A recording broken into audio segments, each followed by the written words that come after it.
Hello, my name is Remy Dairo. My friends call me Mr. Productivity. Today I'll be sharing with you a very interesting topic on productivity secrets of Ngozi Okojo-Iweala, who became the first woman, the first African DG of the World Trade Organization on March 1st, 2021. So what are the secrets of this woman that made her to sit on that exalted seat at the World Trade Organization? So that's what I'm going to share with you today. All right. So before we go ahead, I want you to subscribe to my YouTube channel. I want you to just go down the video and you see subscribe. Please subscribe to my YouTube channel and then click on the notification button so that you get alerts from from me anytime I release such videos like this. So please go ahead and do that. Go ahead and do that. Are you doing that already? Okay. Right. The first thing you need to know that's the secret of this woman is you must be resilient.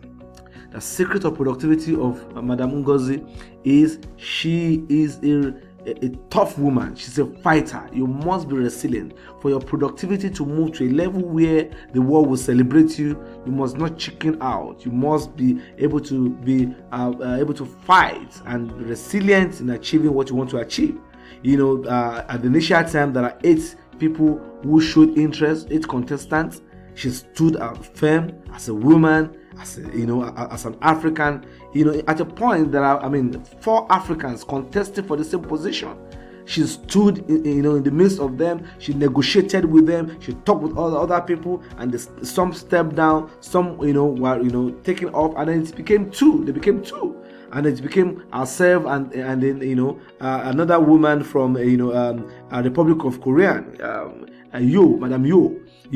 But she stayed in there. She stayed in there. They became 2. She stayed in. She did not chicken out. At a point, she had 70% of members of the World Trade Organization who voted for her. But yet the former president of America, Trump, was not supporting her. Stored her support for her to become the DG of the trade organization. But you know what? She stood in there, and the election of America went up and down. There are challenges. There are so much tough situation here and there. But you know what? She did not chicken out. She did not hear what others are saying. She did not hear all the abusive words from people who are criticizing her. She stood her stand. So for you to move to a higher level of productivity, you must be able to be resilient, which is very, very important. Number 2,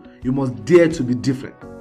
Dare to be different. Madam Ngozi was a woman who came out of the pack. She would never allow her skin to put her down. She would never allow her color to put her down. She would never allow being an African to put her down. She would never allow being a woman to put her down. She came out of the pack.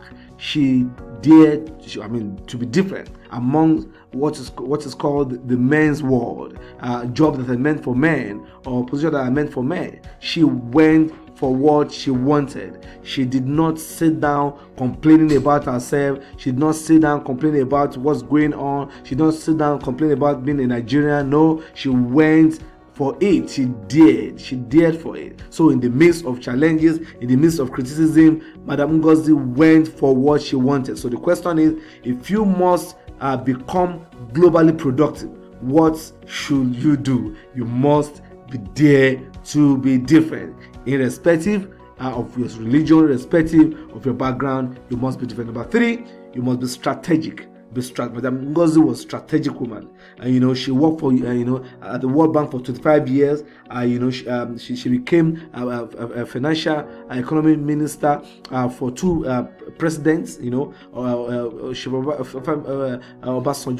Obasanjo and Billy Jonathan.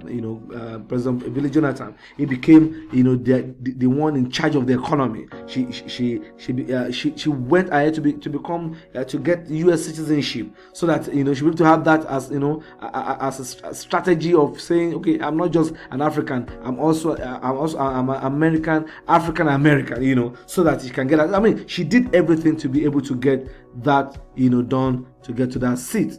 So before I finish, remember, The lesson of Ngozi okonjo-iweala is a clear testimony that anyone can attain any height in the world if he or she knows what to do, how to do it, and who to do it with. My name is Remi Dairo. My friends call me Mr. Productivity. I hope you've learned one or two things. So if you have learned anything, drop your message, drop your questions, and I'll be ready to take you on those comments. Thank you. See you next week. Bye.